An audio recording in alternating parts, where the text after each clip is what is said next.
Jajaran Satuan Reserse Narkoba Polresta Bogor Kota berikan penyuluhan dan sosialisasi tentang bahaya dari penyalahgunaan narkoba di SMP dan SMK Yayasan Harapan Siswa Curug Mekar, Bogor Barat, Kota Bogor pada Rabu siang.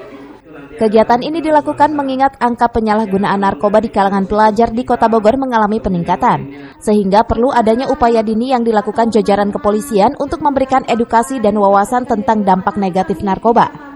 Selain itu, dalam kegiatan bertajuk Police Go to School ini, polisi juga memberikan pengetahuan kepada pelajar mengenai jenis narkoba, hingga kepada ancaman pidana bagi pelaku, baik itu pengguna, pengedar maupun bandar. Ini aja buat wawasan yang udah pengguna narkoba, semoga makin ini aja baik, jangan suka pakai narkoba lagi. Semoga kalau dia mencerah terus narkoba gitu, juga gak baik juga buat kehidupannya, bagus juga gitu.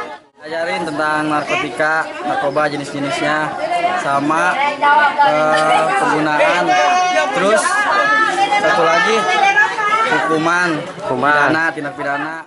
Untuk tingkat pencandu narkoba di kalangan pelajar itu meningkat ya, untuk khususnya di wilayah Polresta Bogor Kota. Maka dari itu kami memberikan sosialisasi tentang pengetahuan maupun penyuluhan tentang bahaya narkoba kepada remaja, khususnya kepada di sekolah-sekolah. Materi yang diberikan kepada pelajar itu apa sih macam-macam dari narkoba, apa hukumannya apabila menggunakan narkoba, dan juga dampak-dampak apa yang akan diterima apabila menjadi pecandu narkoba.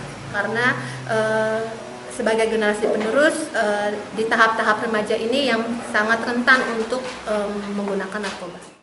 Petugas berharap kegiatan tersebut bisa berjalan efektif dan memberikan dampak positif bagi para pelajar untuk tidak terjerumus kepada aktivitas dan perbuatan melawan hukum atau tindak pidana, termasuk penyalahgunaan narkoba.